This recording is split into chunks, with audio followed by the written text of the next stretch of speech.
Good evening. I'm Will Dove, and these are the top stories for Friday, May 30th. In today's news, experts predict that Canada is ripe for a major terrorist attack by Islamic extremists. Carney's false promise to turn Canada into an energy superpower is exposed.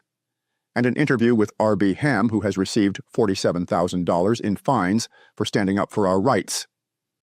Most of you are aware that we are awaiting sentencing of Freedom Convoy organizers Tamara Litch and Chris Barber, found guilty of mischief recently by an Ontario court, and that two of the Coots Four are still in jail in Alberta as political prisoners. What you may not know is that they are hardly alone. There are still many Canadians who fought for our rights and freedoms being persecuted by our governments and courts. One of these is R.B. Ham, a Saskatchewan resident who organized protests to the COVID lockdowns. This resulted in 8 tickets, totaling over $47,000. He also lost his job as a custodian and is now working part-time as a trucker. He joins me today to fill us in on the details of his mistreatment at the hands of the courts. R.B., thanks for taking time to talk to me today. Thank you, Will, for having me. You were brought to my attention by John Carpe, a friend of mine and president of the JCCF, that they've been representing you, and I'd like you to tell the viewers what happened, just briefly, as to how you've ended up in this situation. Well, it all started, of course, in 2020. They weren't a large group at the time, and we went out into the public and we tried to educate people about what was happening, not to fall for it.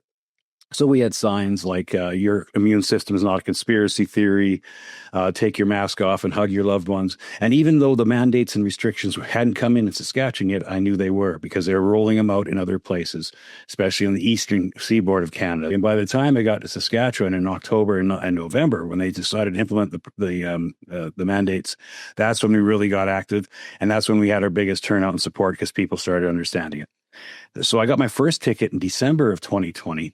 When they first implemented the mask mandates, we went down to the Midtown Plaza here in Saskatoon, and we held a kind of like a sit-in where we didn't wear masks, and we were trying to educate people about how horrible this was, this mandate, because they weren't going to stop at this. And they were supposed to be $2,800 each, but because we were considered ringleaders and stuff, the judge had exercised to bump up the penalty. So I ended up with 8 tickets or $47,500, like I explained before. We had the Justice Center for Constitutional Freedoms, be our lawyers, kind of represent us in court. And I really thought that they were like, I had talked to John Carpe, I had talked to my personal lawyer, the guy who was personally helping me, and the young lady that was helping me. And we thought we had a really good chance because we had the charter on our side, we thought, because the only way they can override the Charter of Rights and implement emergency measures is if they can demonstrably prove that they were necessary. And we don't believe they have ever demonstrably proved it through a court. When they decided to bring in these emergency measures and acts and mandates, restrictions, but it turns out that the judges in this province are on the take, and they accept anything by public health officials as sacrosanct, and you can't even fight back. So we would try to, bring up our charter rights and freedoms, and they would say it's a moot point because the Emergency Act overrides it, because the Constitution, supposedly the Charter, supposedly allows it.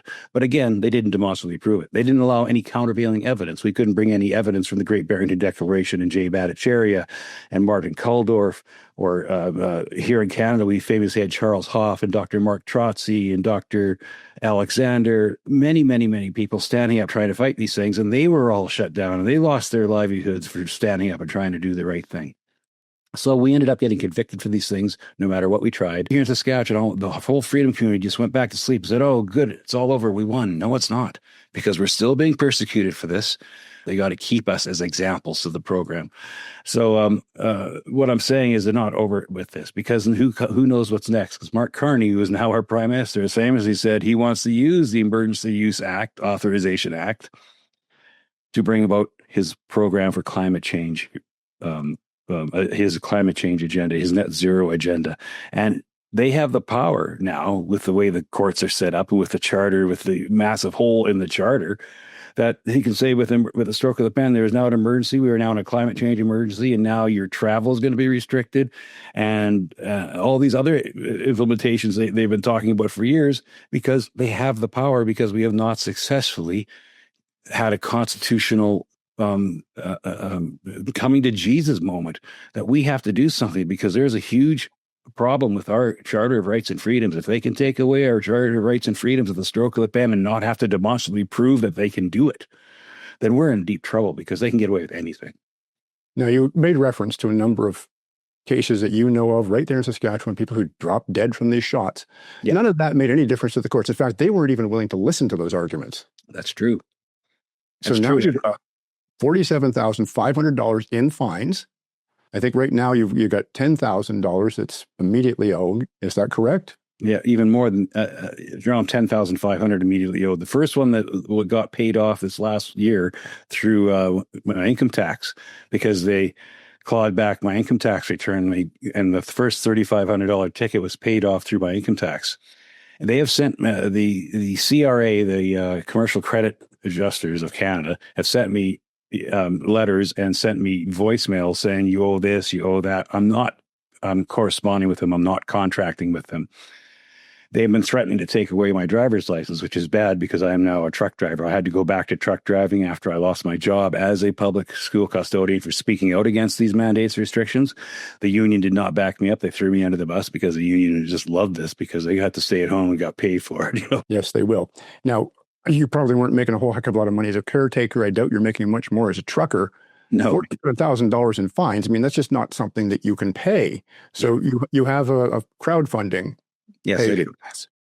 Yeah, it's you can go to www.givesendgo.com/RBHAM, all in capital letters, www.givesendgo.com/RBHAM, and you can help me there by helping me crowdfund to pay off these fines. I have a podcast called RBHAM Beyond the Pale on Rumble.